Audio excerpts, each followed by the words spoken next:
Hey, trackies. Welcome back to yet another video here on TXT Track Time. Yes. We are getting performances, and yes, I am excited about these performances. So, Brianna Liston took to the track, and Brianna Liston dropped a 10.84 seconds. Set. Real quick, Brianna Liston of LSU. Brianna Liston of LSU. Odell Fry, Minnesota. No, I didn't stutter. She dropped at 10.84 seconds. Wow. Absolutely mind-blowing performances that Brianna Liston has been dropping so far this season. And this 10.84 seconds goes hand in hand with the performances that she's been dropping so far this season. Now, unfortunately, this 100-meter time was done in a positive 2.2 meters per second wind. Just barely toops above the allowable. So it's not wind legal. This is considered a wind-aided performance. So this 2.2 is still not a personal best. Boy, when I tell you I've been waiting for this personal best, and the personal best can't come, I'll know, because all the winds are above the allowable and are wind aided. So yeah, still hasn't happened yet, but we can pretty much, garner certain things from the performance for sure. So first things first, when we talk about the 10.84, when we look at it from a dead wind perspective, this would be a 10.95 seconds. And if we give her the maximum wind, that would be 10.85 seconds. Now, in my opinion, 10.585 seconds track that is a response. Yes, I'm going to call it a response, and a response is a response. Now, if y'all don't know what I'm talking about, well, clearly, Jacia Shears dropped a massive 10.77 seconds in a positive 1.6 meters per second. Back last week, I believe, last week she dropped this time at the Tom Jones Invitational, I would want to say. And boy, when I tell you, she left me utterly in disbelief. I could not believe she got an amazing start, and she just kept going, and she literally blew the field away, and everyone was just shocked, entirely about the run, including myself. It was a fantastic run. But I just remember thinking, on the heels of that performance, well, I wonder what Brianna Liston will do. Now, clearly, yes.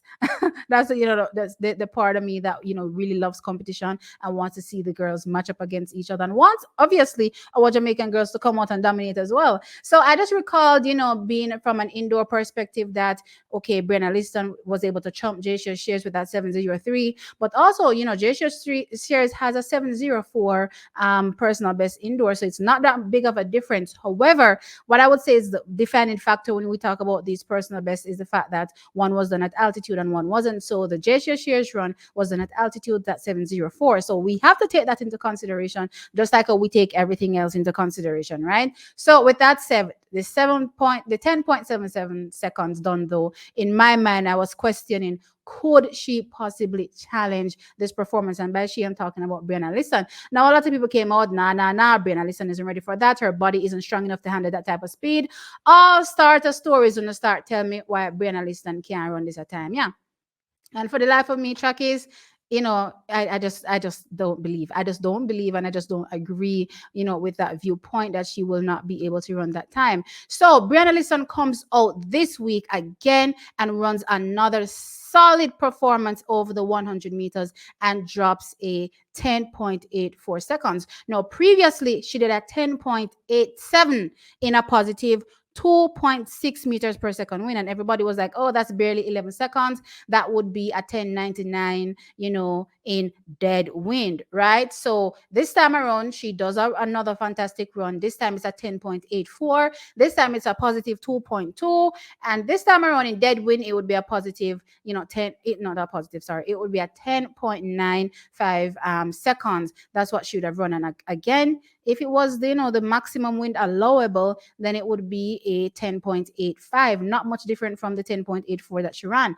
Now, when I take into consideration the fact that Jacia Shears almost had maximum wind, I don't know why I can't leave Brianna Liston's performance at maximum wind. You know what I mean? As far as I'm concerned, it can stay, perfectly there at maximum wind. So right now, Brianna Liston is, roughly 10.85. Yeah, so Brianna Liston is a 10.85 sprinter right now, based on, wind reading when you make some, slight adjustments here and there. So with that said, 10.84 and 10.77. Do you think we have a challenge on our hands? Me I ask the question because una love tell me all the while say I'm jumping the gun. So I'm asking you all with this type of consistency. This is a consistent performance that we're seeing from a Brianna Liston. First 10.87, now 10.84. Both done in wins above the allowable, right? However, when the conversion is done, one was a 10.89 and this one is a 10.85, right? At maximum win. When we talk about dead win, it's a different story. One was almost 11 seconds, 10.99, and the other one is 10.95. But still, very, very consistent performances. So, my question again, Chuck, is do you think we have a challenge on our hands?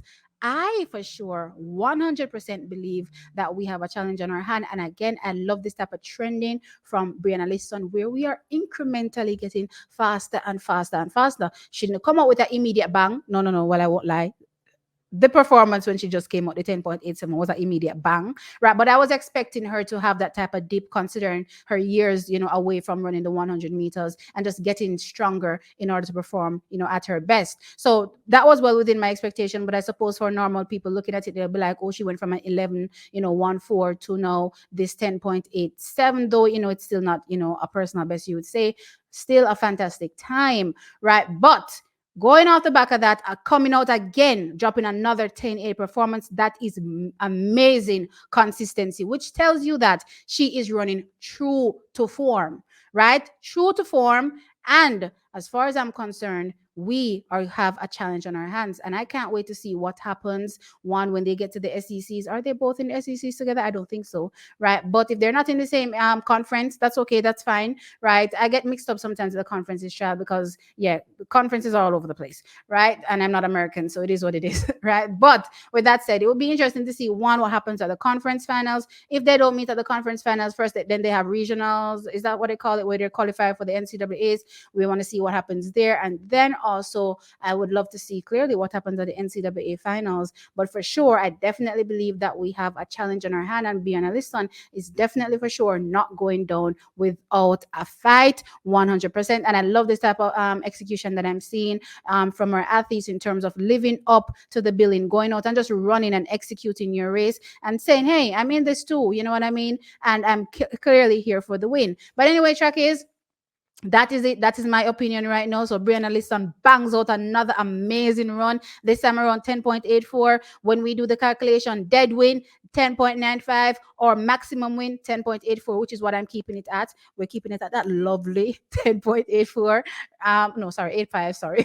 With that said, let me know your thoughts. What do you think? Brianna Liston, can she challenge Jay Shears? That is the biggest question. A lot of y'all told me no the week prior to or not prior to, but when Jay Shears ran the 10.77, a lot of y'all said no. This week, looking at the consistency, living in the 10.8 realms, do you think she will be able to challenge Jay Shears? That's the big question on my tongue. But another fantastic performance from Brianna Liston. Like the video, of course, and subscribe to the channel. I'll catch you all in the next one. Bye.